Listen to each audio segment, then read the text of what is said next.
পাকিস্তানের রাজধানী ইসলামাবাদে গত প্রায় ৩ দিন ধরে চলা বিক্ষোভ ও প্রতিবাদ কর্মসূচি প্রত্যাহার করে নিয়েছে দেশটির প্রধান বিরোধী দল প্রধানমন্ত্রী ইমরান খানের দল পাকিস্তান তেহরিক ইনসাফ পিটিআই। দলটির কেন্দ্রীয় মিডিয়া সেল এক বিবৃতিতে এই তথ্য জানিয়েছে। এর আগে মঙ্গলবার রাতে নিরাপত্তা বাহিনীর সঙ্গে ইমরানের সমর্থকদের দফায় দফায় সংঘর্ষে রণক্ষেত্রে পরিণত হয় ইসলামাবাদের ডি চক এলাকা। আরও জানাচ্ছেন মনিরুজ্জামান বাবু। নিষ্ঠুর মনোভাব এবং নিরস্ত্র জনগণকে হত্যার মাধ্যমে রাজধানীকে কসাইখানা বানানোর যে পরিকল্পনা নিয়ে সরকার এগোচ্ছে তার জেরেই সাময়িকভাবে শান্তিপূর্ণ প্রতিবাদ কর্মসূচি স্থগিত ঘোষণা করল পিটিআই। দলটির এক বিবৃতিতে এমনটাই বলা হয়।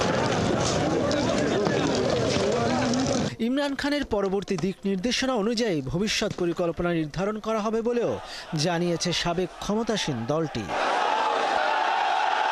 এর আগে সাবেক প্রধানমন্ত্রী ও দলের প্রতিষ্ঠাতা চেয়ারম্যান ইমরান খানের মুক্তি, সরকারের পদত্যাগ এবং সংবিধানের ২৬তম সংশোধনী বাতিলের দাবিতে ইসলামাবাদ অভিমুখে রওনা দেন পিটিআইয়ের বিভিন্ন স্তরের নেতাকর্মী ও সমর্থকরা। মঙ্গলবার তারা ইসলামাবাদের গুরুত্বপূর্ণ এলাকা ডি চকে এসে পৌঁছে বিক্ষোভ প্রতিবাদ শুরু করেন।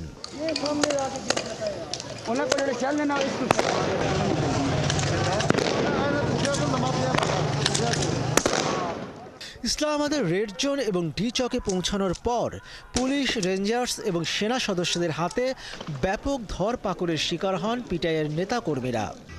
মাঝরাতে সেখানে বড় ধরনের অভিযান চালায় দেশটির নিরাপত্তা বাহিনী। অভিযানের আগে সেখানে লাইট বন্ধ করে দেওয়া হয়েছিল।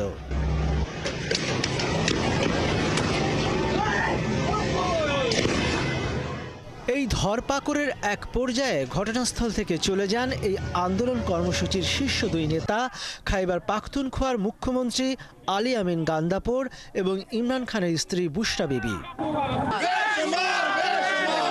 এদিকে পাকিস্তানের স্বরাষ্ট্রমন্ত্রী মোহসিন নাকভি প্রতিবাদকারীদের সাথে কোনো আলোচনার কথা অস্বীকার করেছেন।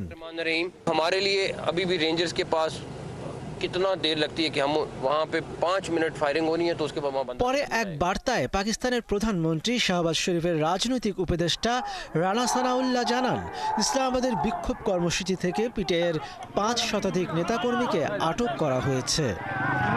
মনিরুজ্জামান বাবু, ৭১।